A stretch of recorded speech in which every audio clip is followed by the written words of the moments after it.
Brace Lord, welcome to Shine International Community. இயேசு கிறிஸ்துவின் நாமத்திலே உங்கள் எல்லாருக்கும் என்னுடைய வாழ்த்துதல்களையும் ஸ்தோத்திரங்களையும் சொல்லிக் கொள்கிறேன்.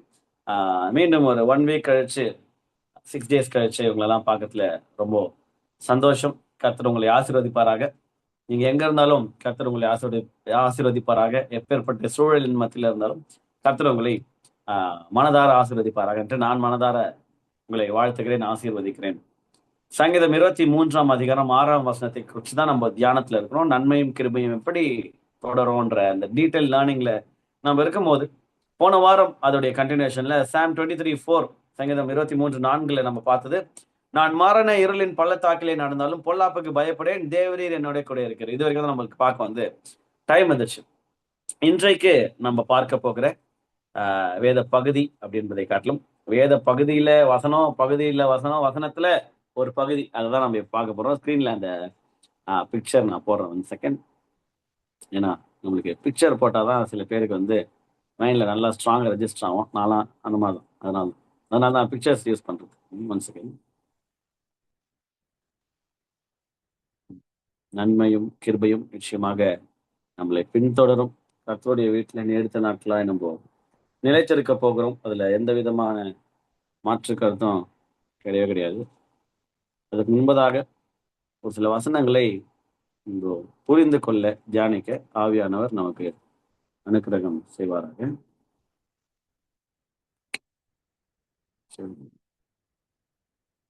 ஓகே, வேதம் இருக்கிறவங்க எடுத்துக்கொள்ளுங்க. சங்கீதம் 23:4 மீண்டும் ஒரு விஷயம் யாருன்னா படிக்கிறீங்களா? சாம்ஸ் 23:4 தமிழ்ல.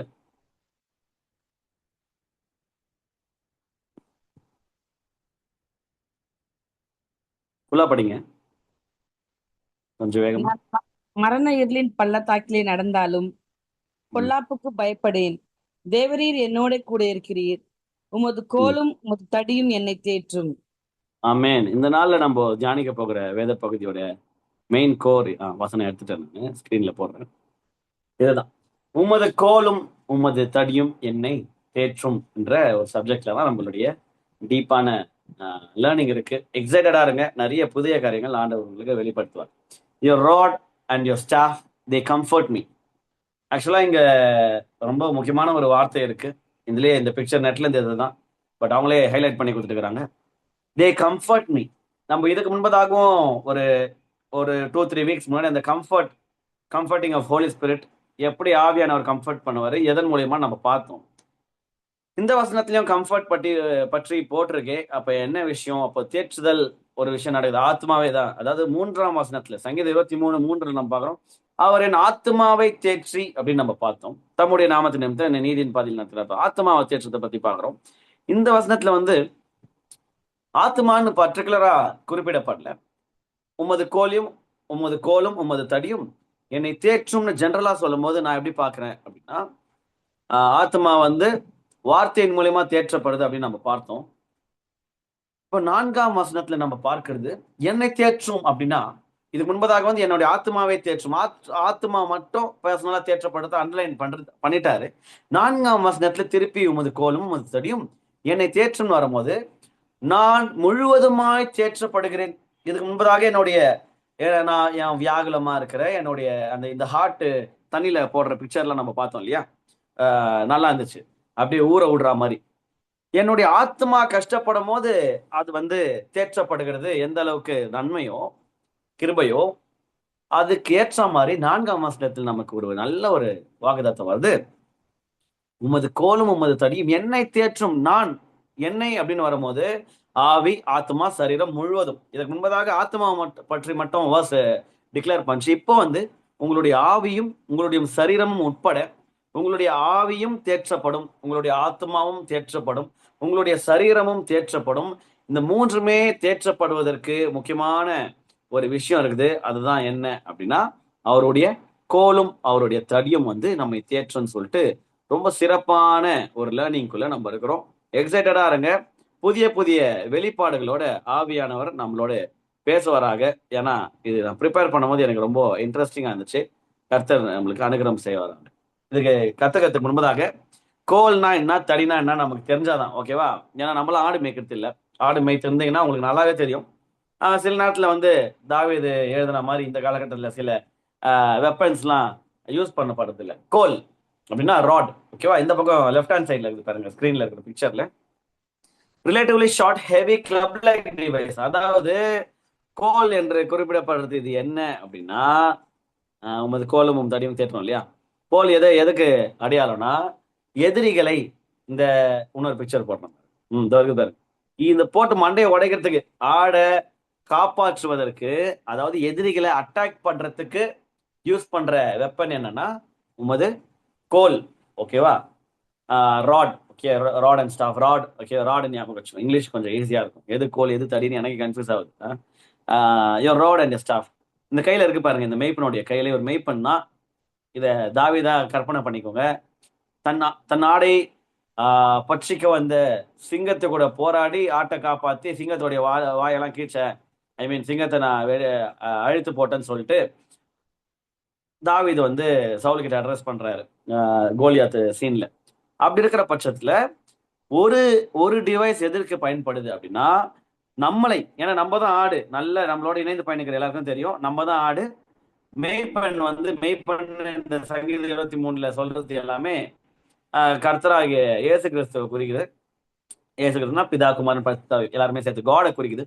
நம்ம ஆடுகள்.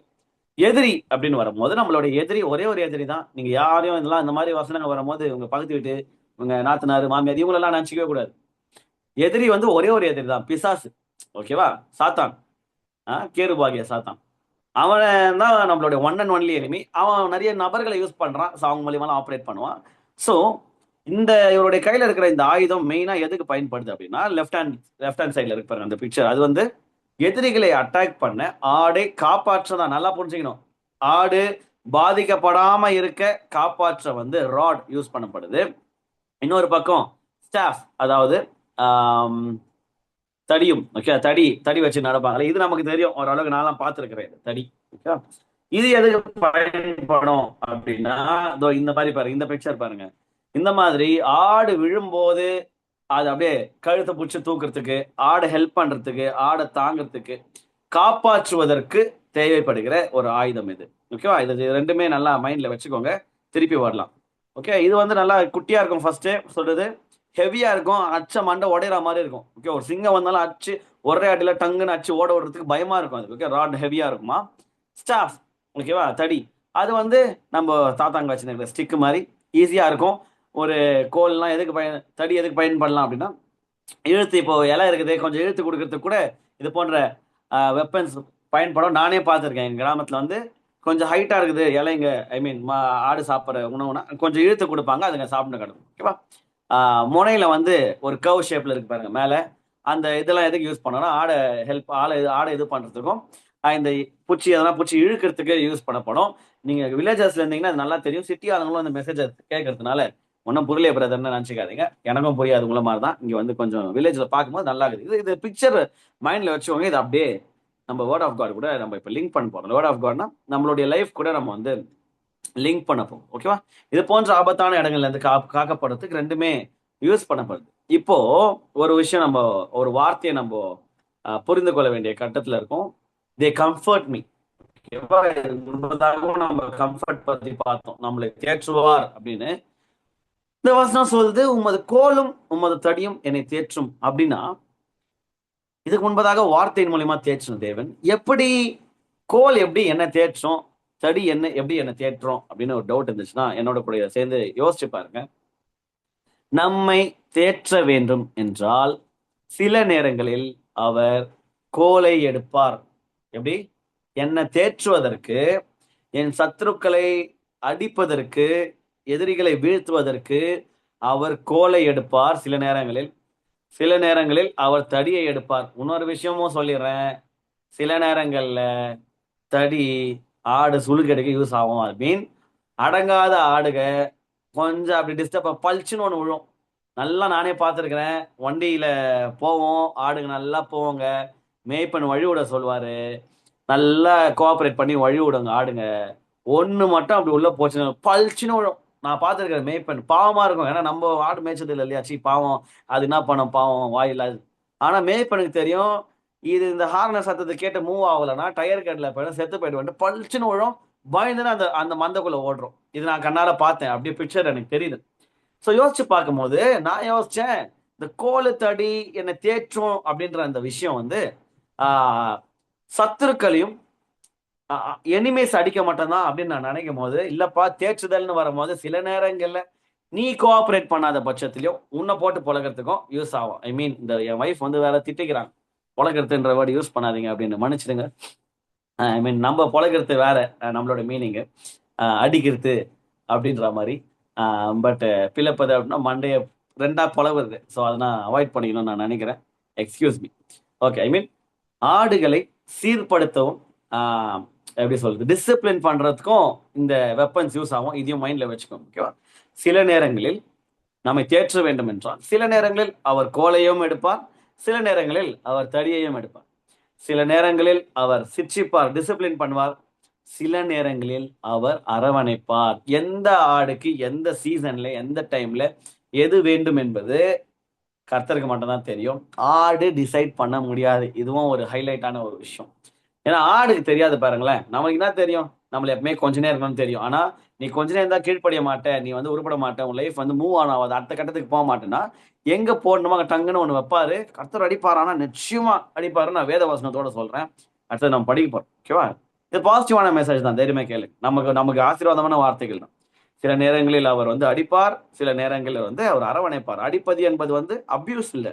ஏன்னா இந்த உலகத்துல இருக்கிற தகப்பன்கள் அடித்து உதைத்து, தாய்மார்கள் அடித்து அபியூஸ் பண்ணி கர்த்தர் அடிப்பாருன்னும் போது மக்களுக்கு வந்து ஒரு மாதிரி அபியூஸ் மாதிரி மைண்ட்ல ஞாபகம் வந்தது. நீங்க கர்த்தர் எப்பவுமே தப்பா புரிஞ்சுக்க வேணாம். அவர் வந்து நல்ல தகப்பன். அவர் அடித்தால் பேரண்டிங்லயே ஒரு சில விஷயம் இருக்கு.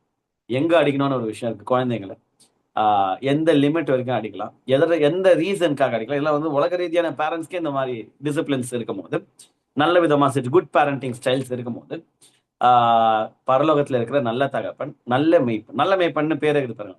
நல்ல மெய்ப்பன் எப்போ அடிக்கணும், அச்சாலும் சீர்படுத்தினாலும் சிச்சித்தாலும் டிசிப்ளின் பண்ணாலும் எப்போ அடிக்கணும், எப்படி அடிக்கணும், எந்த ஆடை அடிக்கணும்னு முதற்கொண்டு அவர் அனலைஸ் பண்ணி ஸ்கேன் பண்ணி வச்சிருக்கிறாரு. ஸோ நீங்க வந்து பயப்பட வேணாம். இன்கேஸ் ஆண்டவருடைய அடியை நீங்க வாங்கினீங்கன்னா நீங்க ரொம்ப கொடுத்து வச்சிருக்கணும். ஏன்றதை நான் வருகிற அதுக்கப்புறம் நான் படிக்க போற வாசனங்கள் உங்களுக்கு ரொம்ப ஹெல்ப் பண்ணும். சில நேரங்களில் அவர் வந்து அடிப்பார், சில நேரங்களில் அரவணைப்பார் சொன்னேன்.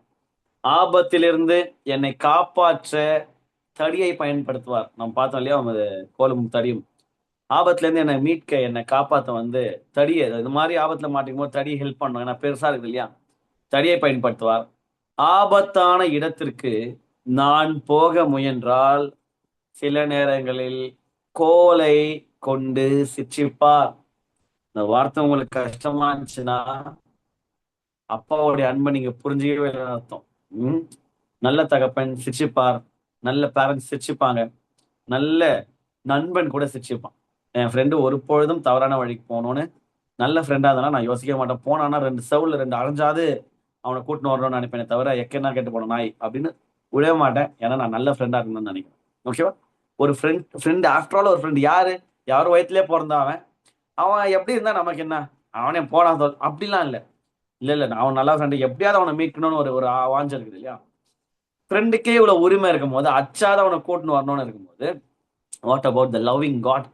நம்மளை நேசிக்கின்ற ரொம்ப அழகான பரம தகப்பன் எந்த அளவுக்கு சீரியஸா இருப்பாரு யோசிச்சு பாருங்க. சில நேரங்கள்ல நீங்க இந்த அவர் கோலை வாங்கும் போது போற நல்லா எனிமிய அடிங்க ஆண்டவரே, நம்ம பாலிச்சு நம்ம மேல வரும், என்ன தலை என்ன போட்டு அடிச்சிட்டீங்க அப்படின்னா ஃபீல் பண்ணக்கூடாது. ஏன்னா இல்ல நீ வந்து எனிமி, அதாவது சத்துரு உன்னை தேடி வந்தால் நான் சத்ருவை அடிப்பேன். நீ சத்ருவை தேடி சென்றால் நான் உன்னதான அடிச்சு கூட்டின்னு வர முடியும். வாலண்டியரா சில பேர் போய் பாவம் பண்ணுவாங்க பாருங்க. வாலண்டியரா பாவத்தை தேடி போவாங்க பாருங்க. ப்ராவப்ஸ்ல நீதிமன்றங்கள் ரொம்ப அழகா ஒரு வசனம் இருக்குது.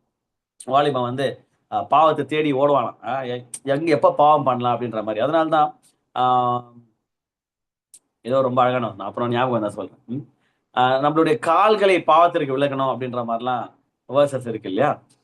டோன்ட் ரன் டுவர்ட்ஸ் சின் அப்படின்ற மாதிரி இருக்கும். பாவத்தை தேடி ஓடாத, நாடாத, பாவம் எப்பதான் பாவம் பண்ணலான்னு காத்துன்னு இருக்காத அப்படின்ற மாதிரி. எப்பதான் மீறுதல் பண்ணலாம், எப்பதான் அக்கிரமம் பண்ணலான்னு காத்துன்னு இருக்காது. ஏன்னா எங்க திரும்ப மெயினா இந்த கோல் வந்து எதிரி அடிக்கதான் டக்கு நம்ம மேல எப்போ விழும்னா நமக்கு ஆபத்து, நம்மளுடைய ஆத்மாக்கே ஆபத்து, நம்ம செத்து போயிட வாய்ப்பு இருக்குது அப்படின்னா ஆண்டவர் அடிப்பார்.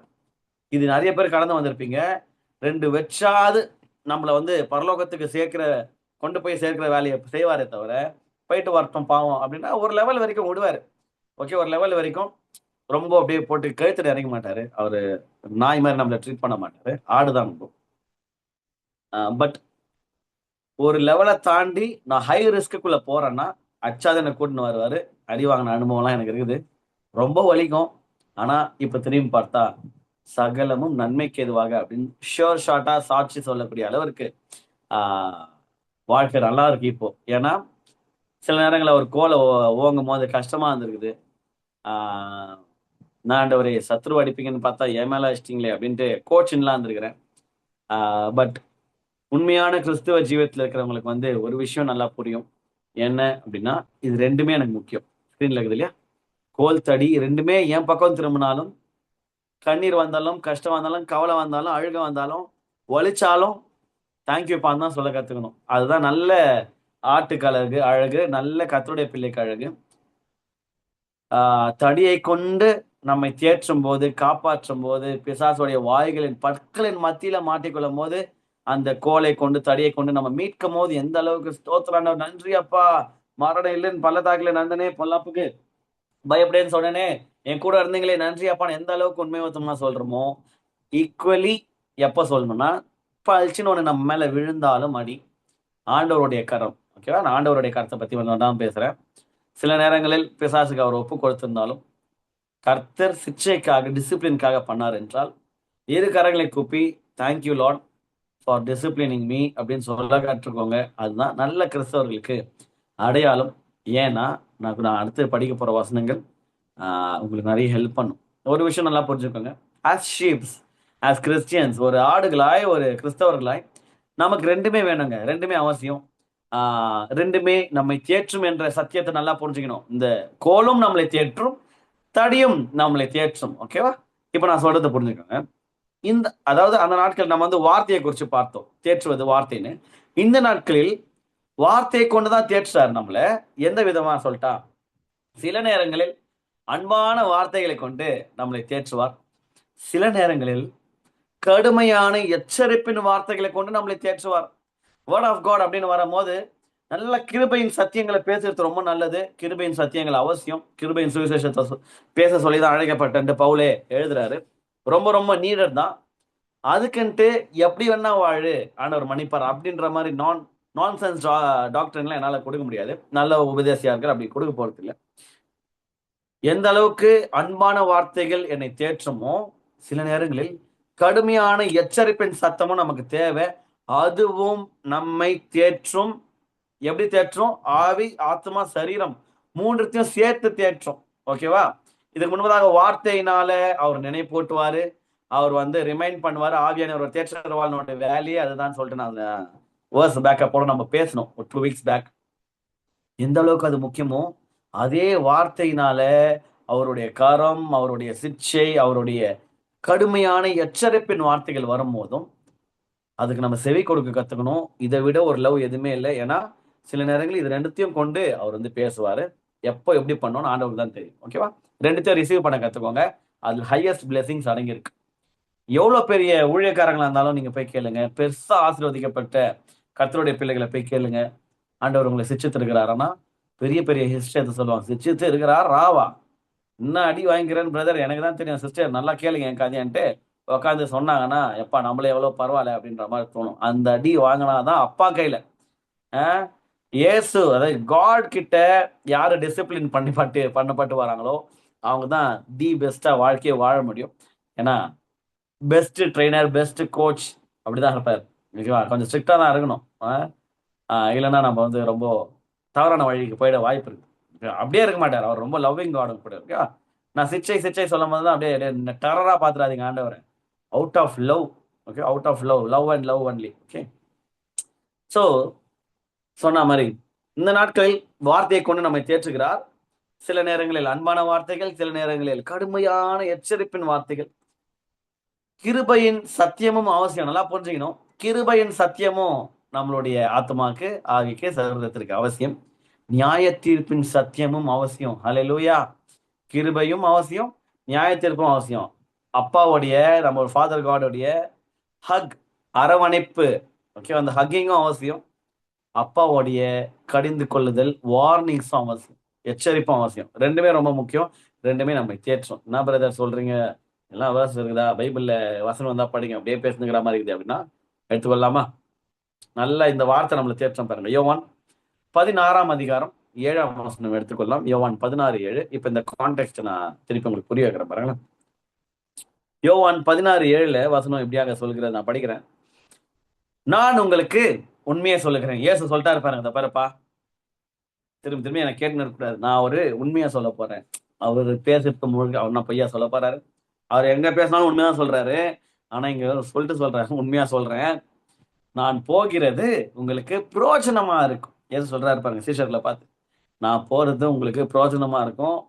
நான் போகாதிருந்தால் தேற்றரவாளன், திருப்பி அண்டர்லைன் பண்ணுங்க, தேற்றரவாளன், ஹோலி ஸ்பிரிட்டோட என்ட்ரி, ஓகேவா? தேற்றரவாளன், நம்ம தேற்றத்தை பத்தி தான் பார்க்கணும். ஓகே, கோலும் தடியும் தேற்றும். தேற்றரவாளன் உங்களிடத்தில் வரார். நான் போகலாம், அவர் வரமாட்டார்ப்பா. நான் போவேனே ஆகில் அவரை உங்களிடத்திற்கு அனுப்புவேன். அவர் வந்து, இப்போ ஹோலி ஸ்பிரிட் இதுக்கு முன்னாடி என்ன பண்ணாருன்னு 2 வாரம் முன்னாடி பார்த்தோம். அவர் வந்து என்ன பண்ணுவாராம், யோவான் 16:8, அவர் வந்து ஃபர்ஸ்ட் பாவத்தை குறித்தும், 2வது நீதியை குறித்தும், 3வது நியாய தீர்ப்பை குறித்தும் உலகத்தை கண்டித்து உணர்த்துவார். அவருக்கு பேர் என்ன சொன்னாரு? தேற்றரவாளன். தேற்றரவாளன்னா என்ன பண்ணணும்? தேற்றணும். ஆனா இயேசு சொல்றாரு, நம்ம என்ன நினைச்சோம், தேற்றதுன்னா செல்ல குட்டி அப்படின்னு சொல்லிட்டு கொஞ்சம் குழாவாரு. அதையும் பண்ணுவாரு, 100% பண்ணுவாரு. ஹோலி ஸ்பிரிட்டோட ஹக் நான் உணர்ந்திருக்கிறேன். ஹோலி ஸ்பிரிட்டோட கிஸ் நான் உணர்ந்திருக்கிறேன். இதெல்லாம் ரொம்ப intimate relationship with Jesus and God கூட இருந்தா இது எல்லாமே நீங்க உணர்வீங்க. லிட்டரலா உணரலாம். ஹக், கிஸ் எல்லாமே அவருடைய அரவணைப்பு, அந்த அன்பின் முழுமை. பெக்மன்ஸ் எல்லாம் எழுதிட்டு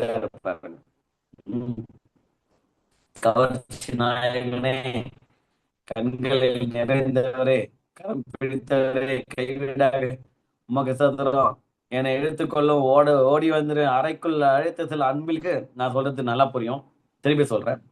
அதுவும் பண்ணுவாரு. ஆனா அவர் வந்த நோக்கம் என்னன்னு சொல்லிட்டு ஏசு சொல்றாருன்னா, அவர் வந்து உங்களுக்கு கொஞ்சுவாரு அப்படிலாம் சொல்ல பாருங்க. ஃபர்ஸ்ட் ஹோலி ஸ்பிரிட்டோட ஜாப் டிஸ்கிரிப்ஷன் சொல்லிடுறேன். பாவத்தை குறித்து கண்டித்து உணர்த்துவார். இங்க யாருன்னா, உங்களை நோக்கி ஊழியக்கார் மூலியமாவோ, உங்களை நோக்கி ஆக்கினை தீர்ப்பார் சொல்ல வரல, நல்லா புரிஞ்சுக்கணும். உங்களை மனமடிவாக்குவாரு, மட்டம் தட்டுவாரு, நீ ஒரு கேவலமான நாய், பாவி, நீலாம் தருதல், அப்படிலாம் பண்ண மாட்டாரு. அது வந்து மனுஷன் பண்ணுவான். நம்மள கீழே தள்ளணும்னு நினைச்சு அவன் மேல ஏறணும்னு நினைக்கிற மனுஷன் தான் நம்மளுடைய பாவத்தை குறித்து சொல்லினே இருப்பான், பாஸ்டை குறித்து சொல்லுவான். ஹோலி ஸ்பிரிட் பத்தி பேசும்போது எப்பவுமே நம்மளுடைய growth ஓரியன்டா தான் அவர் நடத்துவார். ஓகேவா? அவர் எப்பவுமே நம்மளுடைய பெஸ்ட்காக பண்ணுவாரு. மோஸ்டா பப்ளிக்கா நம்மளை அசிங்கப்படுத்த மாட்டாரு காடு. ஓகேவா? ஸோ இந்த வேர்ஸ் பத்தி பேசும்போது நல்லா தெளிவா புரிஞ்சுக்கோங்க, இல்லைன்னா நம்ம மிஸ் அண்டர்ஸ்டாண்ட் பண்ற வாய்ப்பு இருக்கு. தேற்றரவாளன் எப்படி தேற்றுவாராம்? அவர் வந்து பாவத்தை குறித்து என்ன பண்ணுவாராம்? கண்டித்து உணர்த்துவார். சின் பத்தி அட்ரஸ் பண்ணுவாரு. ஹோலி ஸ்பிரிட்னால நிரப்பப்பட்ட தேவ மனிதர்கள் உங்ககிட்ட பேசினாலும், நீங்க பைபிள் படிச்சாலும், எப்பெல்லாம் வேர்ட் ஆஃப் காட் மூலியமா உங்களுக்கு வார்த்தை வருதோ, through by what means, like Bible படிக்கிறீங்க, ஸ்டேட்டஸ்ல எதனா பாக்குறீங்க, வேர்ட் ஆஃப் காட் வருது, யூடியூப் பாக்குறீங்க, வேர்ட் ஆஃப் காட் வருது, இன்ஸ்டாகிராம் பாக்குறீங்க, வேர்ட் ஆஃப் காட் வருது, கர்த்தருடைய வார்த்தை வருது, இது போன்ற மெசேஜஸ் கேட்குறீங்க, உங்க சர்ச்சுக்கு போறீங்க, வார்த்தைக்கு ஏதோ ஒரு விதத்துல வார்த்தை வரும்போது உங்களுடைய பாவத்தை குறித்து இயேசு உங்களை கண்டித்து உணர்த்தினார் என்றால் நீங்கள் பாக்கியவான்கள். ஏன்னா எச்சரிப்பின் சத்தம் இந்த கண்டித்து உணர்த்தப்படும் போது அநேக பேருக்கு அது புரியாது, அது வந்து பிடிக்காது. டிஸ்டர்ப்டு. அதே ஆண்டவர் உன் பாவங்களை மன்னிப்பார் அப்படின்னு சொல்லும் போது அமேன் அல்லேலூயான்னு மன்னிப்பார் தான், ஒரு மாற்று கருத்தும் கிடையாது. மன்னித்திருக்கிறார் அப்படின்னு சொன்னாலும் அதுலயும் ஒரு மாற்று கருத்து கிடையாது. முதுகு பின்னாடி போட்டேன்னு சொன்னாலும் மாற்று கருத்து கிடையாது. எல்லாமே உண்மைதான். ஆனா ஹோலி ஸ்பிரிட்டோட ஜாபு கண்டிப்பார், உணர்த்துவார், கண்டித்து உணர்த்துவார். செல்லமா உணர்த்துங்க ஆண்டவரே, எனக்கு புரியுற மாதிரி உணர்த்துங்க ஆண்டவரே. புரியுற மாதிரி ஒண்ணு என்னை வந்து அடிக்காம உணர்த்துங்க, கண்டிக்காம உணர்த்துங்கன்னா, இந்த ஸ்கூல்ல பெரம்ப எட்டதுக்கு அப்புறம் அந்த பசங்க ஸ்டூடெண்ட்ஸ் எவ்வளவு கேடு கட்டு மோசமாகுது பாருங்க. நேற்று ஒரு வீடியோ பார்த்தேன், ரொம்ப அப்படியே மனசே கஷ்டப்பட்டுச்சு. பொம்பளை பசங்க கவர்மெண்ட் ஸ்கூல்ல, ஏதோ ஒரு கவர்மெண்ட் ஸ்கூல்ல 12th முடிச்சுட்டு எக்ஸாம் முடிச்சுட்டு ஸ்கூல்ல இருக்கிற பெஞ்செல்லாம் தூக்கி போட்டு அப்படியே உடைக்குதுங்க. ஆம்பளை பசங்களாம் சேர்ந்து தான் அப்படியே அடிச்சு ஒச்சு. இது ஊராமுடைய சொத்து, கவர்மெண்ட் ப்ராப்பர்ட்டி. தைரியமா வீடியோ எடுத்து அதை போஸ்ட் பண்ணியிருக்கிறாங்க. நிறைய பேர் ஷேர் பண்ணி. ரொம்ப கஷ்டமாகுது, எங்க போகுதுன்ற மாதிரி உலகம். புரியுதா? ஏன் அடிக்கக்கூடாது ஸ்டூடெண்ட்ஸை? கண்டிக்காத பட்சத்துல உலகம் அப்படிதான் இருக்குது. இந்த பிசாசுனால ஆட்சி செய்யப்படுற உலகம் கவர்மெண்ட். இதெல்லாம் பிசாசுடைய தந்திரம் கீழே வரும்போது வேதத்துல சொல்லப்படுகிற வசனங்களுக்கு விரோதமா அவன் செஞ்சிருவான். வேதத்துல ஒரு வசனம் இருக்கு இல்லையா, பெரம்பை கையாடாதவன். நான் அந்த வசனம் நெக்ஸ்ட் படிக்கிறேன். தன் மகனை பகைக்கிறான்ற மாதிரி வசனம் இருக்குது. ஆனா இங்க என்ன சொல்லி தராங்க? பெரம்பெல்லாம் எடுக்கக்கூடாது, பெரம்பு எடுத்தா நீ சஸ்பெண்ட் ஆயிடுவான் டீச்சர்ஸ் கிட்ட சொல்லும் போது, டீச்சர்ஸால ஆக்ஷன் எடுக்க முடியல, டிசிப்ளின் பண்ண முடியல. நெக்ஸ்ட் ஜென்ரேஷன் தி வர்ஸ்ட் ஜென்ரேஷனா வர 100% வாய்ப்பு இருக்கு. அஃப்கோர்ஸ் அவங்க எங்க அளவுக்கு 90s கிட்ஸ் அளவுக்கு மென்டல் ட்ராமா கோத்ரூ பண்ண மாட்டாங்க. டீச்சர்னாலே பார்த்து அலற மாட்டாங்க. டீச்சர்ஸ் அதிகமாக டிஸ்ரெஸ்பெக்ட் பண்ணலாம். ஏன்னா ஏன்னா சிச்சியே இல்லையே, என்ன பண்ண முடியும் டீச்சர்ஸ்னால? டீச்சரை இவன் போட்டு அடிக்கிறான். அந்த சூழ்நிலையே வந்துச்சு.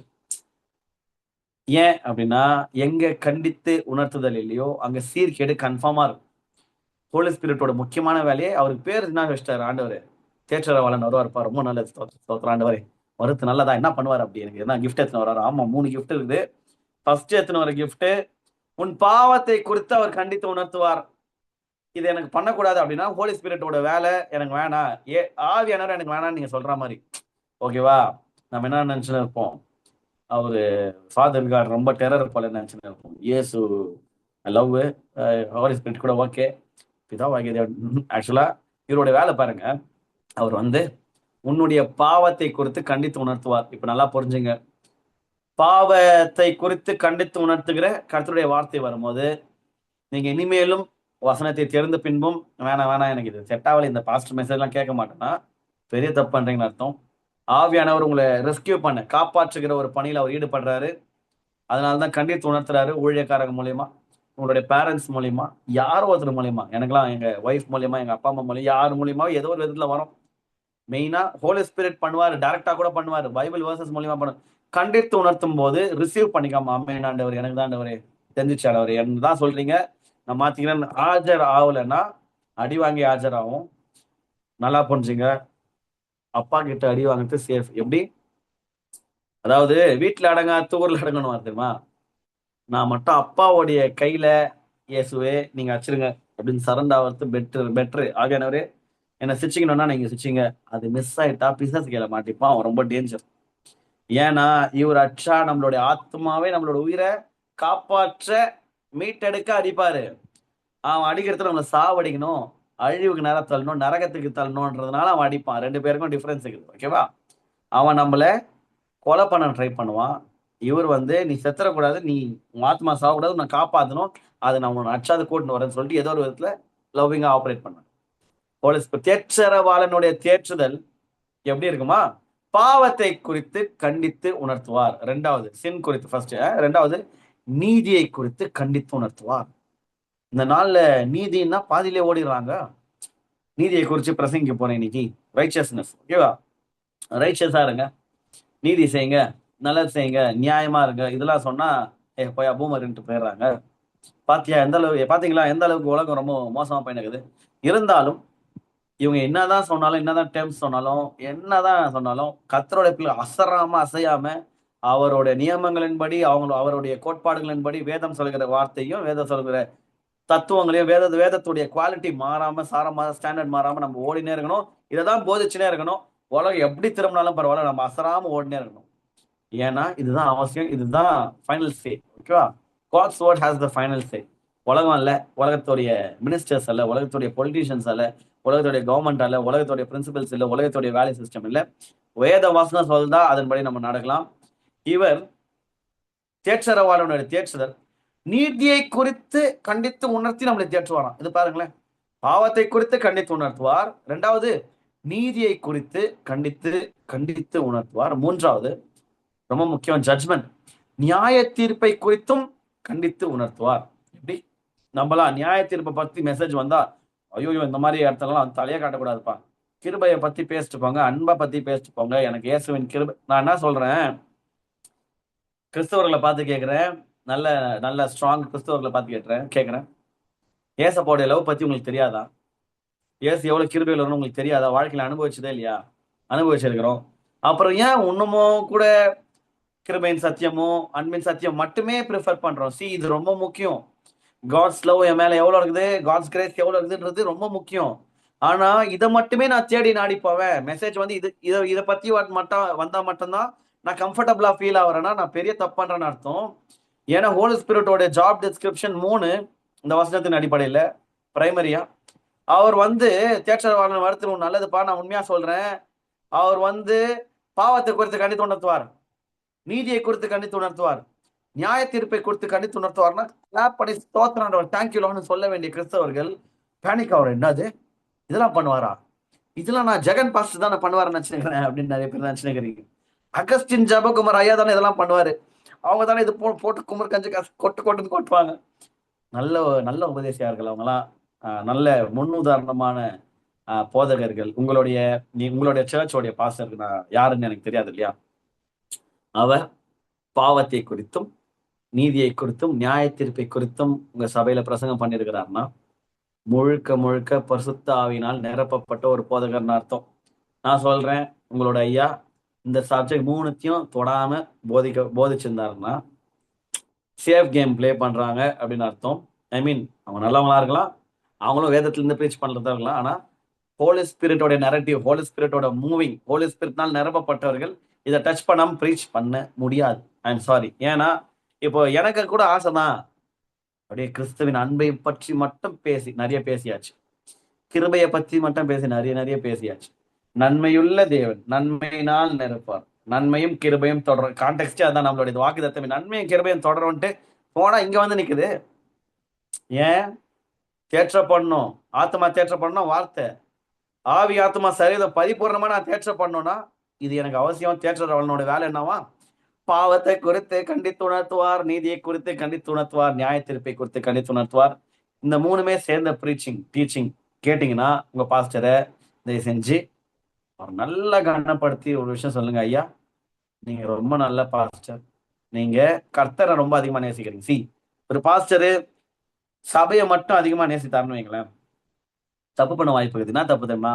வேணாம், இது உங்களுக்கு ஹர்ட் ஆகும், இந்த ப்ரீச்சிங்லாம் பண்ண வேணாம், இது ரொம்ப ஸ்ட்ராங்கான கடினமான சத்தியமா இருக்குது, இதெல்லாம் ரொம்ப மூத்த நல்ல மெச்சூர்ட் கிறிஸ்டியன்ஸ்க்கு வச்சுக்கலாம், இதெல்லாம் ஒரு நாள் தனியா டீல் பண்ணிக்கலாம். ஜென்ரலா கொடுக்கும்போது குழந்தைங்க பாவம் அப்படின்னு சொன்னாங்கன்னா பெரிய ஜனம் வருகை ரொம்ப ரொம்ப சமயமா இருக்கிறதுனால டக்குன்னு வந்துட்டாருன்னா டீச்சே பண்ணாத நம்ம கேஸ்ல மாட்டிக்கும் பாஸ்டர்ஸ். அதனால இதை டீச் பண்றாங்கன்னு வைங்களேன், பாவத்தை குறித்து கண்டித்து உணர்த்துறாங்க உங்க சபையில, நீதியை குறித்து கண்டித்து உணர்த்துறாங்க, நியாய தீர்ப்பை குறித்து பேசி கண்டித்து உணர்த்துறாங்க, எச்சரிக்கையா இருங்க அப்படின்னு சொல்றாங்கன்னா அவர் நல்லா சல்யூட் பண்ணுங்க, கனப்படுத்துங்க. ஏன்னா பரிசுத்த ஆவியானவர் நடத்துதல் மைய பகுதியில இருந்து அபிஷேகத்தினால ப்ரீச் பண்ணும்போது they are doing a very great job. இப்போ இந்த மாதிரி ப்ரீச்சர்ஸ் மேல இந்த வார்த்தையை கேட்டதுக்கு அப்புறம், இந்த வசனத்தை படிச்சதுக்கு அப்புறம் எனக்கு அதிகமான மரியாதை வந்திருக்கு. ஏன்னா they are really doing the work of the Holy Spirit. ஆவியானவர் இருந்து செய்ய வேண்டிய வேலையை இவர்கள் முழுமையா செஞ்சுன்னு இருக்கிறாங்க. அவங்களுக்கு மரியாதை செலுத்துங்க, அவங்களை ஹானர் பண்ணுங்க. By what means? ஓகேவா? காணி கொடுக்குறீங்களோ, இல்ல சாப்பாடு போடுறீங்க, ஏதோ ஒரு விதத்துல இல்ல அன்பு செலுத்துறீங்களோ, அப்ரிஷியேட் பண்றீங்களோ, வாட் எவர் உங்களுடைய விருப்பம். பட் அவங்க வந்து செலிப்ரேட் பண்ண மிஸ் பண்றாதீங்க. ஏன்னா அந்த கணத்தை நீங்க எடுத்துக்கணும்னு நான் என்கரேஜ் பண்றேன். ஏன்னா உங்க பாஸ் யாருன்னு எனக்கு தெரியாது, ஜென்ரலா சொல்றேன். யூடியூப்ல நிறைய பேர் கேட்கறாங்க பாருங்க, யாரு வேற சபையில இருந்து, அதனால சொல்றேன். அடுத்த வருஷம் படிக்கலாமா? சோ ஹோலி ஸ்பிரிட்டோட வேலை என்னவா? தேற்றரவாளன் உங்களிடத்தில் வருவாரு, நான் போலன்னா வரமாட்டாரு, நான் போவேனே ஆகில் அவர் உங்களிடத்துல அனுப்புறேன். அவர் வந்து பாவத்தை குறித்தும் நீதியை குறித்தும் நியாய தீர்ப்பை குறித்தும் உலகத்தை கண்டித்து உணர்த்துவார். உலகத்தைனா ஜென்டைல்ஸ் உட்பட நல்லா புரிஞ்சுக்கணும். உலகத்தையே எப்படி சொல்றது, through out the whole world, முழு உலகத்தையும் அவருடைய டீச்சிங்ஸ் எப்படி இருக்கணும்? சின்ன குறிச்சும் இருக்கணும், ரைச்சஸ்னஸை குறிச்சும் இருக்கணும், ஜட்மெண்ட் குறிச்சும் இருக்கணும். பாவத்தை குறித்தும் நீதியை குறித்தும் நியாய தீர்ப்பை குறித்தும் கிறிஸ்தவர்களை கண்டித்து உணர்த்துவார், முதிர்ந்த கிறிஸ்தவர்களை கண்டித்து உணர்த்துவார். குழந்தை கிறிஸ்தவங்களை விட்டுருங்க, புதிய விசுவாசிகளை விட்டுருங்க, கர்த்தர் அறியாதவர்களுக்கு வந்து விட்டுருங்க. நல்லா புரிஞ்சுக்கணும். உலகத்தை கண்டித்து உணர்த்த வேண்டிய வேலை யாருக்கு இருக்கு? ஹோலி ஸ்பிரிட்டுக்கு. நல்லா இன்னொரு சத்தியத்தை சொல்றேன் பாருங்க, ஷாக் ஆவீங்க. கிறிஸ்தவர்களை விட புறஜாதியார் இது போன்ற சிச்சிக்கின்ற வார்த்தைகள் வரும்போது அதிக கனத்தோட ரிசீவ் பண்ணிப்பாங்க. ஏன்னா அவங்க செய்யற தப்பு அவங்களுக்கு தெரியும். யாருமே வந்து அவுட் ஆஃப் லவ் மூஞ்சுக்கு நேரம் அதை சொல்ல மாட்டாங்க. சொன்னாலும் நீ எல்லாம் எவ்வளவு கேவலமானவ தெரியுமா அப்படின்னு அவங்கள வந்து ஆக்கினை தீர்ப்புக்கு தான் தள்ளுவாங்களே தவிர அவங்களோட நன்மைக்கு எதுவாக உலகம் சொல்றதுக்கு வாய்ப்பு கம்மின்றதுனால நம்மளை காட்டிலும் புறஜாதியார் எத்தனை டிஜேஸ் ஐயா மீட்டிங்ஸ்ல இந்த வீடியோ எல்லாம் பாருங்களேன், அழுதுன்னு இருப்பாங்க. மெசேஜ் டைம்ல இவ்வளவு பெரிய பொட்டு வச்சிருப்பாங்க, அழுதுன்னு இருப்பாங்க. அந்த அளவுக்கு வார்த்தை தாக்கத்தை ஏற்படுத்தின ஐயா போட்டு இடிச்சுன்னு இருப்பாரு. சில நேரத்துல அன்பா பேசுவாங்க, அது வேற விஷயம். இடின்னு எடுக்கும் போதும் எப்படிங்க சரண்டர் ஆகுறாங்க?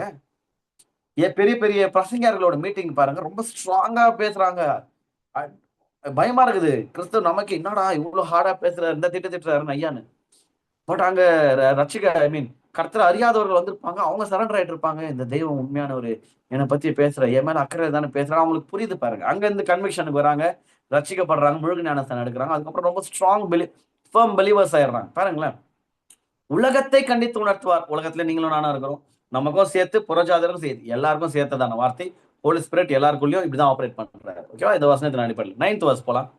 அவர்கள் என்னை விசுவாசியாதபடினாலே, நல்லா புரியுங்க எப்படி, அவர்கள் என்னை விசுவாசியாதபடினாலே பாவத்தை குறித்தும், விசுவாசிக்காதவங்களுக்கு யார இயேசு விசுவாசிகளோ அவங்களுக்கு அவங்களுடைய பாவத்தை குறித்தும், நீங்கள் இனி என்னை காணாதபடிக்கு நான் என் பிதாவின் இடத்திற்கு போகிறபடினாலே நீதியை குறித்தும், இயேசுவை பார்க்க முடியாது இல்லையா, நீதி அவர் தான், அவரை பார்க்க முடியாதனால நீதியை குறித்தும், இந்த உலகத்தின் அதிபதி நியாயம் தீர்க்கப்பட்டதுனாலே நியாய தீர்ப்பை குறித்து, யார் உலகத்தின் பிசாசு, ஓகேவா, பிசாசு நியாய தீர்க்கப்பட்டான், மேல தள்ளி விட்டாரு. அவன் நியாய தீர்க்கப்பட்டதுனால நியாய தீர்ப்பை குறித்தும் கண்டித்து உணர்த்துவார். ஏன் பாவத்தை குறித்து, நீதியை குறித்து, நியாய தீர்ப்பை குறித்து ஆவியானவர் கண்டித்து தேற்றுவார். அப்படிதான் தேற்றுவார், அப்படிதான் கண்டித்து உணர்த்துவார்னா எதனால? ரீசன் நல்லா புரிஞ்சுக்கணும். ரீசன் தெரிஞ்சாதான் நம்ம வந்து அதுக்கு கோஆபரேட் பண்ணும். S, 9th verse. விசுவாசியாதபடினால், நம்ம ஒரு விசுவாசிகளை யார் யாரெல்லாம் ஒரு விசுவாசிகளையோ பாவத்தை குறிச்சு அடின்னு அடிப்பாரு. விசுவாசிச்சா பாவம் செய்ய வராது, ஓகேவா? அதனால விசுவாச குறைபாடுல பாவம் செஞ்சிடும். அதனால பாவத்தை குறிச்சு பேச வேண்டிய அவசியம் இருக்குது. இயேசு இல்லை, அப்ப நீதியை குறிச்சு யார் பேசுவா? நீதியே இல்லை, நீதியை குறிச்சு அவர் சொல்லிதான் ஆகணும். 3வது, உலகத்தின் அதிபதி நியாயம் தீர்க்கப்பட்டான் இல்லையா, அவனை பார்த்து கத்துங்கன்ட்டு அந்த மாதிரி நியாயம் தீர்க்கப்பட்டதுனால நியாய தீர்ப்பை குறித்து கண்டித்து உணர்த்துவார். இப்போ ஒரு சில வசனங்கள் படிக்கலாம். நான் ஸ்டார்டிங்லேயே சொன்ன மாதிரி ரெண்டுமே அவசியம். எது அவசியம்? இந்த ராட் அண்ட் ஸ்டாஃப் ரெண்டுமே அவசியம். கோலும் அவசியம், தடியும் அவசியம். என்ன பிரதர் எப்படி சொல்றீங்களே, அவர் அன்புள்ள தேவன் தானே, நீங்களே பிரசங்கம் பண்ணுகிறீங்களே, அலேஸ்லாம் ஆச்சிட மாட்டாரு அப்படின்னா வசனம் என்ன சொல்லிட்டு பார்க்கலாமா? நீதிமொழிகள் 13ஆம் அதிகாரம் 24ஆம் வசனம். வசனத்தை நிறுத்தினதை நாம படிக்க போறோம். பிரம்பை கையாளாதவன் தன் மகனை பகைக்கிறான், அவன் மேல் அன்பாயிருக்கிறவனோ அவனை ஏற்கனவே தண்டிக்கிறான். தண்டனை பாருங்களேன். சரி, இந்த பேரண்ட்ஸ் யாருன்னா அதை கேட்டு சாத்தி அவனை மென்டல் ட்ராமா ஆக்கி அவன் அந்த அழுத்தத்துல இருந்து டிப்ரெஸ்ட் ஒரு மாதிரி மீண்டே வர முடியாத அளவுக்கு அப்படிலாம் பண்றாங்க. தயவு செஞ்சு பெரம்ப எடுக்க சொல்லி வசனம் சொல்லுது. ஏன்னா பெரம்ப எடுக்கலன்னா நீங்க அவனை ஹேட் பண்றீங்க, பகைக்கிறீங்கன்னு வசனம் சொல்லுது. அவன் மேல் அன்பா இருக்கிறவன் ஏற்கனவே அவனை தண்டிக்கிறான்னு சொல்லுது. பனிஷ் பண்ணுவான்னு இங்கிலீஷ்ல இருக்கு, டிசிப்ளின் பண்ணுவான். சாரி, டிசிப்ளின் பண்ணுவான்னு. whoever spares the rod hates their children, but the one who loves their children is careful to discipline them. ஓகேவா? டிசிப்ளின் பண்ணணும். அன்பு செலுத்துறவங்க டிசிப்ளின் பண்ணுவாங்க. உங்க பாஸ்டர் உங்க மேல அன்பு செலுத்தினாருன்னா சிச்சிப்பார், டிசிப்ளின் பண்ணுவாரு. என்னெல்லாம் கண்டுக்கிறதே இல்லைன்னா கை கழுவி விட்டாருன்னு அர்த்தம். பாவம், நீங்க வேற லிஸ்ட்ல இருக்கிறீங்க, ஒன்றும் பண்ண முடியாது. அதுக்கப்புறம் நீங்களா அது ஆண்டவராகுது. யாரு, எந்த போதகர்கள், எந்த பெற்றோர் இன்னும் பெரம்பு எடுக்கிறீங்களோ, சுழுக்கு எடுக்கிறீங்களோ, இன்னும் சிச்சிக்கிறீங்களோ, ரொம்ப ரொம்ப இன்னும் உங்க பேரண்ட்ஸ் உங்களை நேசிக்கிறாங்கன்னு அர்த்தம். அதுதான் சொல்ல முடியும். இல்ல என் பேரண்ட்ஸ் வந்து இதெல்லாம் எடுத்தா என்ன நேசிக்கல அப்படின்னு நீங்க நினைச்சிருந்தீங்கன்னா கான்செப்ட் புரிஞ்சுங்க. பிப்ளிக்கல் கான்செப்ட்குள்ள வரலாம். பெரும்பை கையாளாதவன் தன் மகனை பகைக்கிறான். கோல் எடுக்கலன்னா சில விஷயம் நடக்காது. அதனால தைரியமா எடுங்க. அபியூஸ் பண்ணிடாதீங்க. உங்களுடைய இஷ்டத்துக்கெல்லாம் கோல் எடுக்காதீங்க.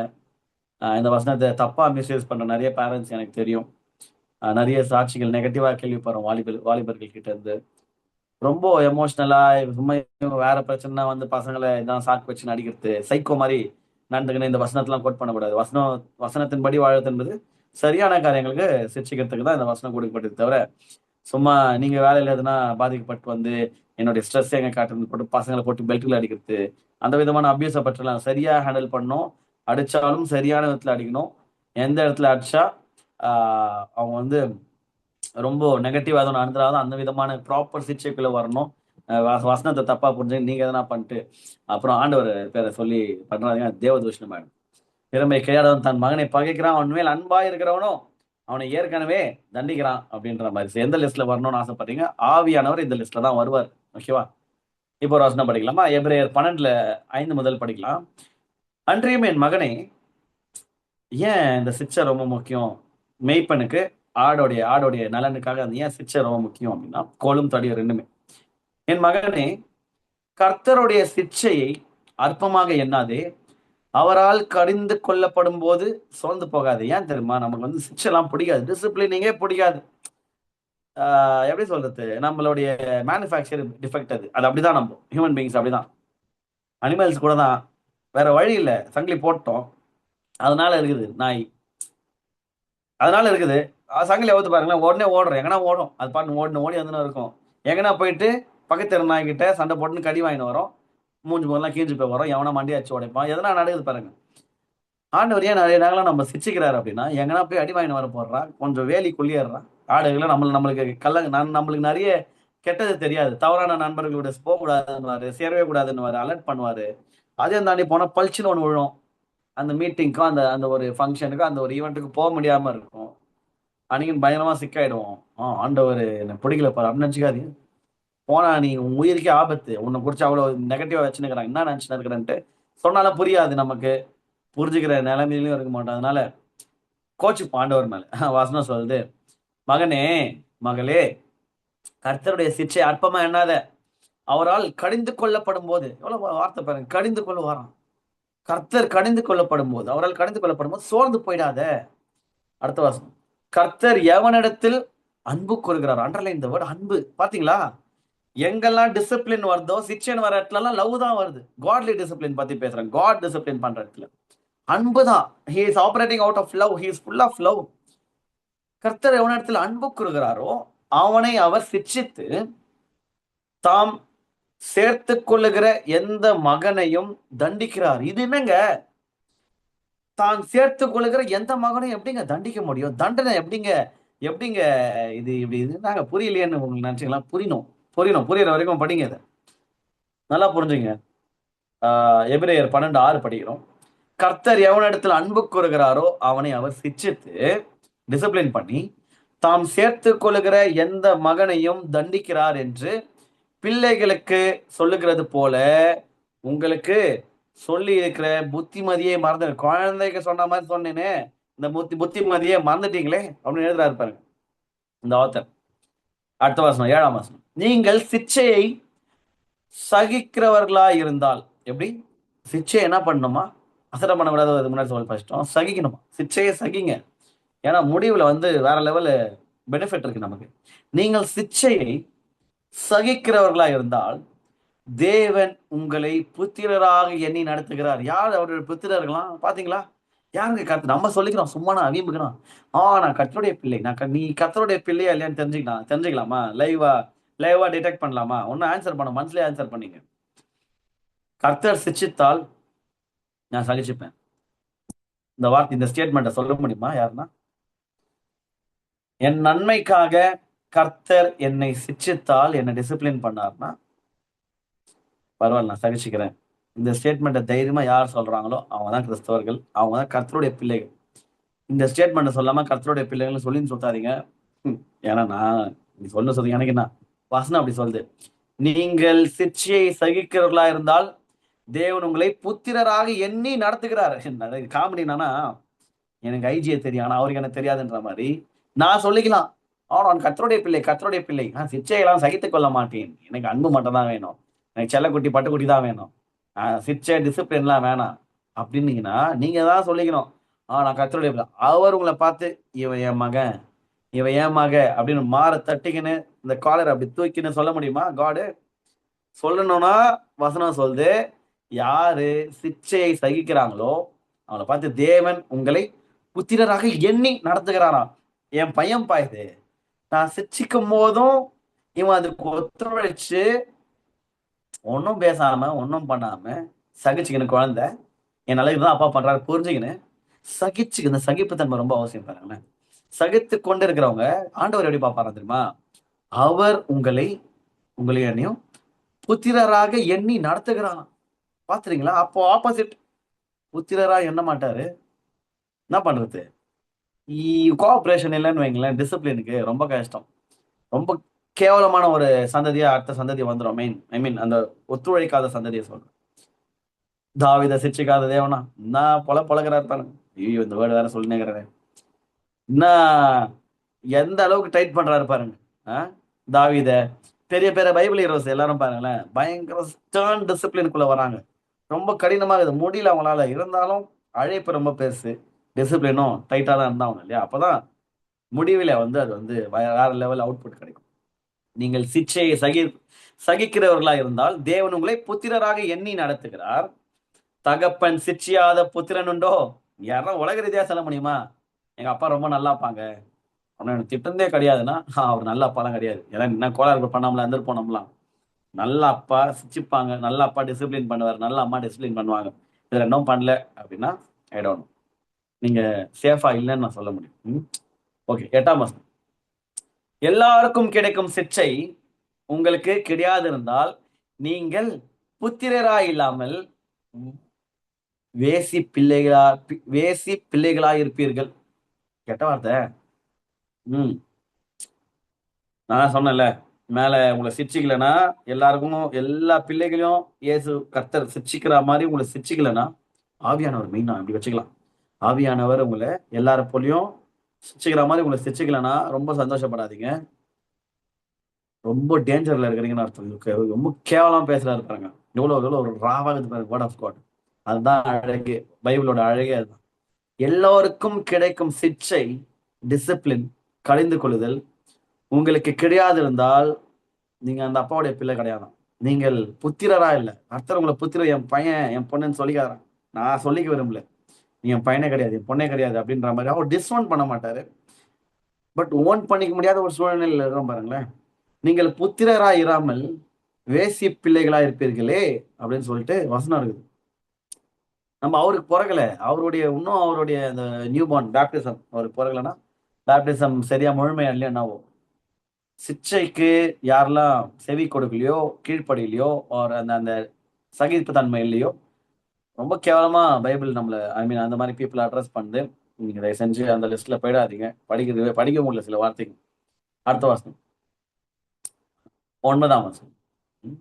அன்றியும் நம்முடைய சரீரத்தின் தகப்பன்மார்கள் நம்மை சிச்சிக்கும் போது அவர்களுக்கு நாம் அஞ்சி நடந்திருக்க நாம் பிழைக்கத்தக்கதாக, எப்படி உலக ரீதியான அப்பா நம்ம சிரிச்சிக்கும் போது நம்ம அவங்களுக்கு பயப்படுறோம். நான் அஞ்சு நடந்திருக்கு, பயந்து நடந்துக்கிற மாதிரி நாம் பிழைக்கத்தக்கதாக நம்ம என்ன நினைச்சுக்கிறோம்? ஏசாப்பாக்கு என்ன புரியல, நம்ம அப்ப பார்த்தாலும் திட்டினே கிடக்குறாரு, எப்பவுமே கருத்து கொண்டே கிடக்குறாரு, எப்பவுமே பண்ண மாட்டாரு அவரு. நீ எப்பவுமே ப்ராப்ளமேட்டிக்கா இருந்தா அப்படிதான் பண்ணி அவன் என்ன பண்றது? நாம் பிழைக்கத்தக்கதாக நம்ம ஆத்மா பிழைக்கணும். நீ செத்துடக்கூடாது, லிட்டரலா செத்துடக்கூடாது. உலக ரீதியா பாவத்திலே செத்துட்டேன்னா ஸ்ட்ரைட்டா அப்படியே நடக்குது, போயிட வேண்டியதுதான். ஜட்மெண்டே வேணாம். சில பேர் பார்த்தாலே கன்ஃபார்ம் கேஸ்ன்னு பாருங்களேன். அந்த அளவுக்கு மோசமான வாழ்க்கை வாழ்ந்துன்னு இருந்தா என்ன பண்ண? ஆண்டவர் அவ்வளோ லவ்விங் ஆனதுனால, டேய் செத்துற போடுறா, பிழைக்கணும்டா, நீ உன் ஆத்மா பிழைக்கணும், உன் சரீரம் பிழைக்கணும், உன் ஆவி பிழைக்கணும், எல்லாம் செழிப்பான வாழ்க்கை வாழணும். நாம் பிழைக்கத்தக்கதாக ஆவிகளின் பிதாவுக்கு வெகு அதிகமாய் அடங்கி நடக்க வேண்டும் அல்லவா? உலக ரீதியான அப்பாக்கே நீ இவ்வளவு பயந்து நடக்கிறியே, நீ பிழைக்கணும் இல்லையா? நாம் பிழைக்கத்தக்கதாக ஆவிகளின் பிதாவுக்கு, எப்படி? ஆவிகளின் பிதாவுக்கு வெகு அதிகமாய் அடங்கி நடக்க வேண்டும் அல்லவா? 9ஆம் வசனம். 10ஆம் வசனம். அவர்கள் தங்களுக்கு நலமென்று தோன்றினபடி கொஞ்ச காலம் சிச்சித்தார்கள். யாரு? உலக ரீதியான தகப்பன்கள். இவரோ ஹோலி ஸ்பிரிட், கடவுள், இவரோ தம்முடைய பரிசுத்தத்துக்கு, எப்படி? தம்முடைய பரிசுத்தத்துக்கு நாம் பங்குள்ளவர்களாகும் பொருட்டு, அவருடைய பரிசுத்தத்திற்கு, பரிசுத்த ஆவியானவர் இல்லையா, அவருடைய பரிசுத்தத்திற்கு நீங்க நானும் பங்குள்ளவர்கள், பார்ட்னர்ஷிப், ஓகே, பார்ட்னர்ஸ் ஆகும், பங்குள்ளவர்கள் ஆகும் பொருட்டு நம்முடைய பிரயோஜனத்துக்காகவே நம்மை சிட்சிக்கிறார். இங்க சிற்றை முழுக்க முழுக்க ஒரே ஒரு நபருக்காக தான், அவங்களுக்கு மட்டும்தான் அது அட்வான்டேஜ், பெனிஃபிட். யாரு? நான் தான், நீங்க தான். உங்களை ஆண்டவர் சிரிச்சுத்தாருன்னா அவருக்கு ₹1 லாபம் கிடையாது, ₹1 பிரயோஜனமே கிடையாது. உங்களை சிரிச்சுட்டு அவருடைய அப்படியே வேல்யூ எல்லாம் அவர் ஏத்திக்க முடியாது. அவர் ஆல்ரெடி டாப் தான், அவர் கெத்து தான், அவர் மாசு தான், அவர் ஹீரோ தான், அவர் தான் ஹீரோ, அவர் தான் கிங்கு. ஒன்னும் பண்ண முடியாது, அவர் தான் காடு. இது தாண்டி அவருக்கு எதனா மேன்மை வேணுமா? தேவையே கிடையாது. ஒரே நபருக்கு தான் சிரிச்ச நல்லது, நான் தான். என்னை ஆண்டவர் சிரிச்சுத்தார், எனக்கு மட்டும்தான் நல்லதே தவிர வேற யாரும் கிடையாது. இந்த வசனம் அதான் சொல்லுது. திருப்பி படிக்கிற பாருங்க. எபிரேயர் 12:10. அவர்கள் தங்களுக்கு நலமென்று தோன்றினபடி கொஞ்ச காலம் சிரிச்சித்தார்கள், இவரோ தம்முடைய கொஞ்ச காலம் வந்து இவரு யாரு? உலகத்தை இருந்தாலும் கொஞ்ச காலம் தான் சிரிச்சுப்பாங்க. ஒரு வயசு தாண்டினதுக்கு அப்புறம் தோளுக்கு மேல வாழ்ந்துட்டான், இனிமேல் இவன்கிட்ட பேசி பிரயோஜனம் இல்லை, இனிமேல் இவனை அடிக்க முடியாது, நான் என்ன போடான்னு தண்ணி தெளிச்சு விட்டுருவாங்க பாருங்க. எஸ்பெஷலா கல்யாணம் ஆச்சுன்னா, ஓ என்ன பண்றது அப்படின்னு விட்டுருவாங்க. ஆனா இவரு சம்பாலு ஆவியானாலும் லேஸ்ல விட்டுற மாட்டாரு. உங்களை ஆத்மா ரொம்ப முக்கியம் இல்லையா, வெளியேற பெற்றது, ரத்தத்தினால வேற மீட்டு இருக்கிறார் இல்லையா, அப்படிலாம் விட்டுற மாட்டார். இவரோ தம்முடைய பரிசுத்தத்திற்கு நாம் எப்படின்னா பங்குல வரணும். இவனை எப்படின்னா நான் பரிசுத்தமா இருக்கிற போல இவன் பரிசுத்தமா மாறணும். இவன் கோஆபரேட் பண்ணா நான் தூக்கின்னு வரேன் இவனை. நீங்கள் பரிசுத்தமா மாறணும். விடவே மாட்டார் முடிகிற வரைக்கும். தேவையில்லாத வந்து கமிட் பண்ணிட்டீங்க பாவம். ரொம்ப நல்ல ஒரு ரேஸ்ல தான் இருக்கிறோம். இவரோ தம்முடைய பரிசுத்தத்துக்கு நாம் பங்குள்ளவர்களாகும் பொருட்டு நம்முடைய பிரயோஜனத்துக்காகவே நம்மை சிட்சிக்கிறார். 11வது வசனம் படிச்சு முடிக்கலாம். எந்த சிற்சையும் தற்காலத்தில் சந்தோஷமாய் காணாமல் துக்கமாய் காணும். இப்ப இதே உங்க மூஞ்சிங்க அந்த மாதிரிதான். பிரதர் எல்லா இடத்துலயும் போட்டு அடிக்கிறாங்கன்னு தான் எஸ்ஐசிக்கு வந்தோம். இத்தனை வாரம் நல்லா பிரசங்கிச்சுட்டு இந்த வாரம் போட்டு இந்த அடி அடிக்கிறீங்களேன்னா, ஐ லவ் யூ, நான் உங்களை ரொம்ப நேசிக்கிறேன், அவ்வளவுதான். அது மட்டும்தான்.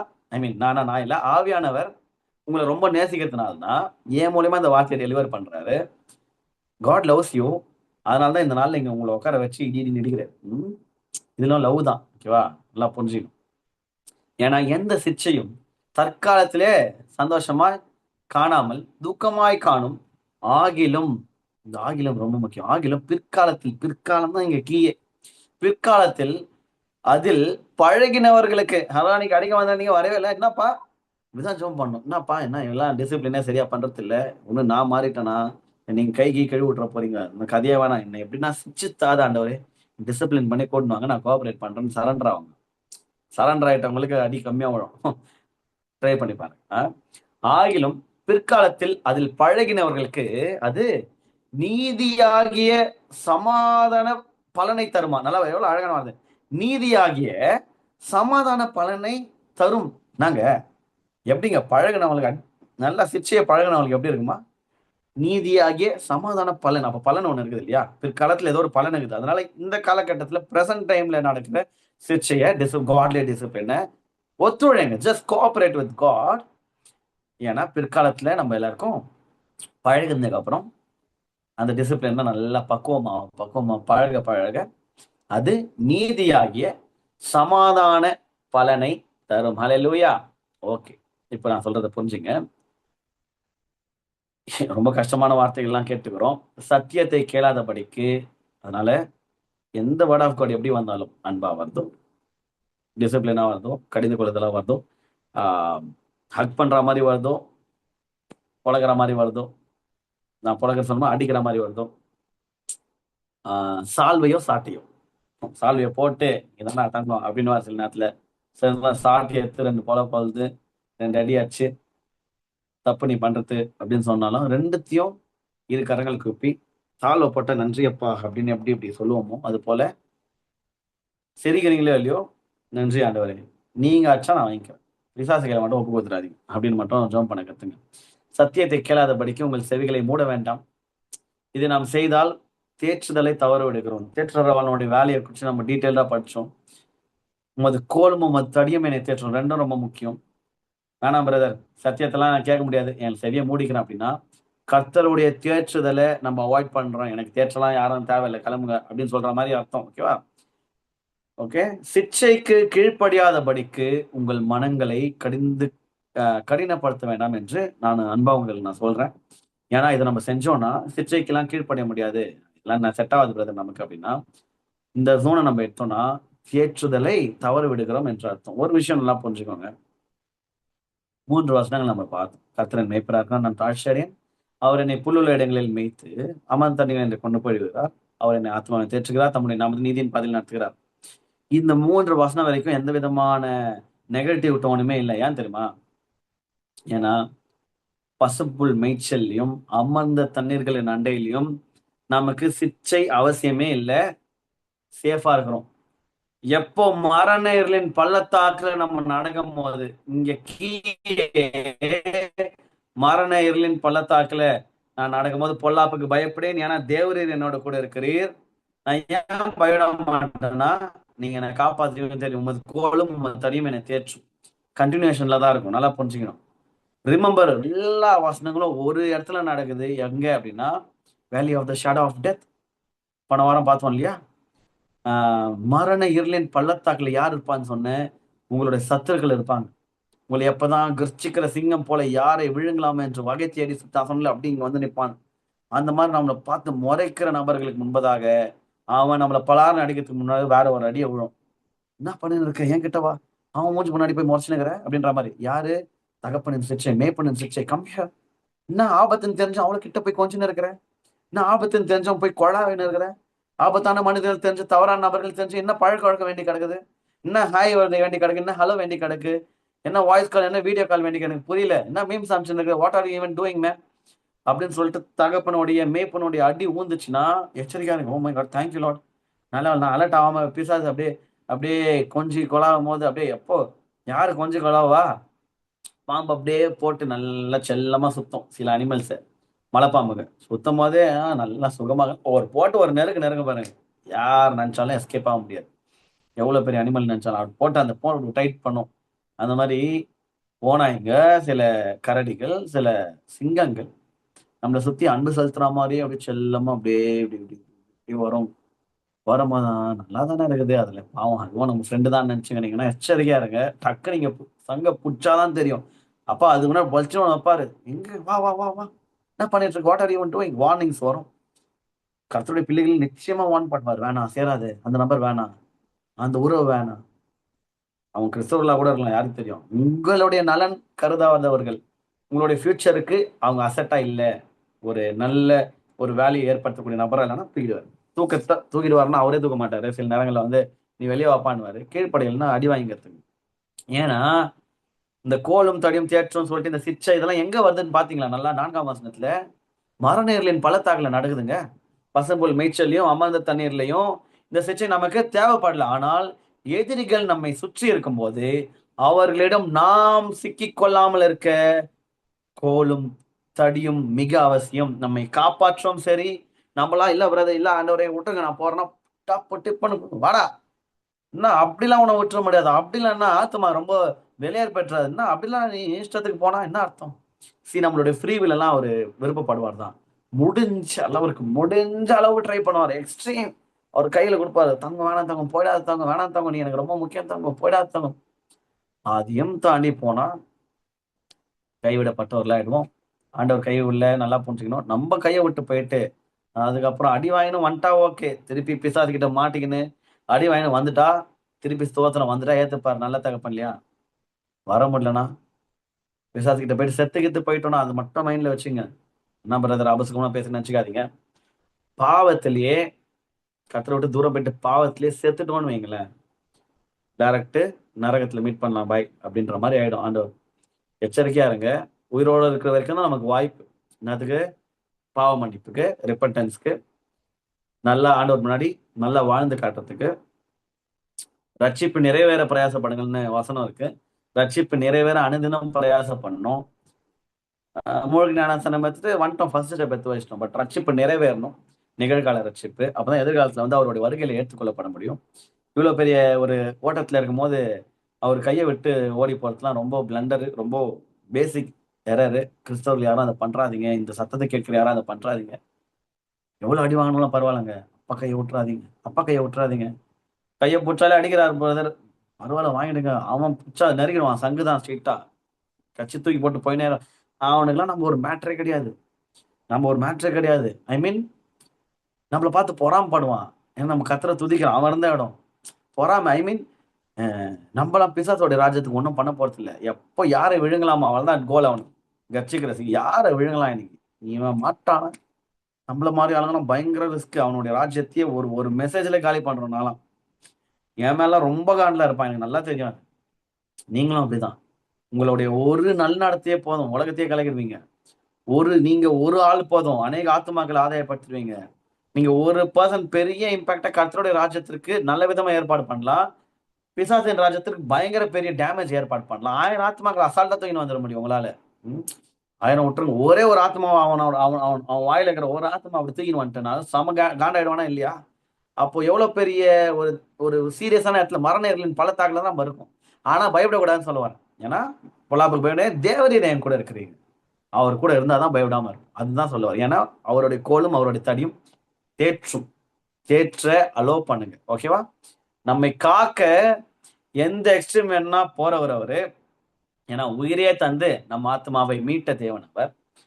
இன்னும் சிம்பிளா சொல்லணும்னா your wellness is his priority. Your wellness is his priority. அதாவது உங்களுடைய நலன் தான் அவருடைய முதன்மை. அவர் ப்ரையாரிட்டி. ஓகேவா? உங்க நலன் அவருக்கு ரொம்ப முக்கியம் இயேசுக்கு. ஸோ நல்ல ஆடுகளை நல்ல ஷீப்பா அவருக்கு ஒத்துழைச்சாலே சிறப்பான தரமான வாழ்க்கை நிச்சயமாய் நம்ம காத்து கொண்டிருக்கிறது. எக்ஸைட்டடா இருங்க. அவருடைய கோலும் அவருடைய தடியும் நம்மை தேற்றும். அடுத்த வசனம் ரொம்ப முக்கியம் இல்லையா? சத்துருக்களுக்கு முன்பதாக இங்க தேற்றனாதான் சத்துருக்களுக்கு முன்பதாக பந்தியெல்லாம் ஆயத்தப்படுத்துறாரு. அடுத்த வாரம் பார்க்கலாம். இங்க ஒத்துழைச்சாதான் ஸ்டெப்பே.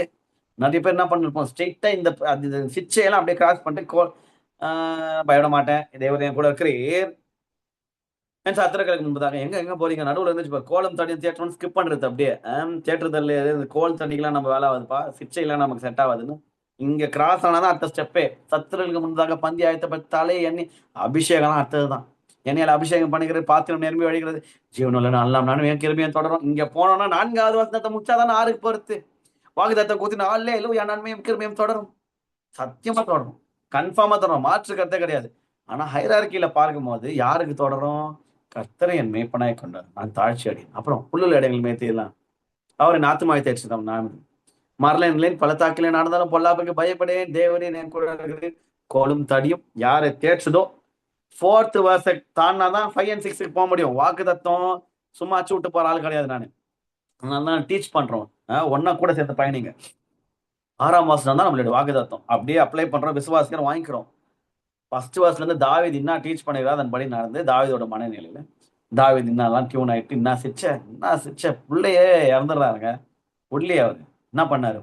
என் புள்ளையவா நீங்க இது பண்ணிட்டீங்க, பச்சை குழந்தைய போய் இது பண்ணிட்டீங்களே, உயிரை எடுத்துட்டீங்களே, நான் பண்ண பாவத்துக்கு கிட்ட இனிமேல் பேசவே மாட்டேன்னு சொல்ல. ஃபர்ஸ்ட் குழந்தை செத்ததுக்கு அப்புறம் என்ன அவள்தானா அழுது இருந்தாலே உபாசம் இருந்தாலே எடுத்து விட நல்லா பவுடர் எல்லாம் ஆச்சுன்னு சாப்பிட்டு சர்ச்சைக்கு போயிட்டாரு. எதுக்கு? ஆண்டவர் ஆராதிக்க, ஜெபிக்க. என்னடா இது பைத்தியக்காரனா இருப்பான் போல இந்த ஆள் நினைச்சுக்காதீங்க. அதனாலதான் ஒரு கிங் டேவிட் கர்த்தரோட எது ஏன் ஏற்றவர் தெரியுமா? செச்சுட்டாரா? அந்த எக்ஸ்ட்ரீம் போய் செச்சுட்டாரா? குழந்தைன்னு கூட பார்க்கல. என்ன பண்றது? நான் இன்னொருத்தன் பொண்டாட்டின்னு கூட பார்க்கலையே. உரியா எனக்காக தானே நெஞ்சனத்தின் போய் என் நாட்டுக்காக தானே ஃப்ரண்ட் லைன்ல போய் நின்னா, அவனுக்கு நான் ஸ்கெட்ச் போட்ட அவள் தானே. நான் என் மேலதான் தப்பு இருக்கு. ஓகே, கஷ்டமா தான் இருக்குது. குழந்தை ஐ லவ் ஹிம், உமா ஹேரோ. என் குழந்தைய ரொம்ப நேசிச்சது உண்மைதான். ஆனாலும் பாவத்துல பிறந்த குழந்தையாச்சு. அவர் சிரிச்சுத்தாருன்னா அவரே இறங்கி ஒரு குழந்தைய காலி பண்ணிட்டு தான் இவனுக்கு ரெஸ்டோரேஷன் தர முடியும் டிசைட் பண்ணிட்டாருன்னா, அவ்வளோ அன்பான தேவனை அந்த எக்ஸ்ட்ரீம் போயிட்டு தான் என்னை சிரிச்சுக்கணும்னா நான் யாரு அதுக்கு நோ சொல்றது? அனுமதிக்கிறேன்ப்பா. ஸ்ட்ரெயிட்டா போயிட்டு என்ன தைரியம், என்ன கட்ஸ், சும்மாலாம் ஆண்டவர் இருதயத்துக்கு ஏற்றலாம் ஆயிட முடியாது. குழந்தைய பறி கொடுத்துட்டு ஏன் அது பண்ணாரு? சும்மாலாம் ஆண்டவர் சைக்கோ கிடையாதுல்ல. God is not a psycho. சும்மாலாம் அப்படி நான் பண்ண மாட்டாரு. அவர் என்ன வேலை வெட்டிட்டியா நம்ம எல்லாரையும் போட்டு நேசிக்கிறவங்களாம் சாவச்சுன்னு? இவருடைய பாவத்தின் சம்பளம் இவருடைய மரணம் வரல, குழந்தையோட மரணம் ஆயிடுச்சு.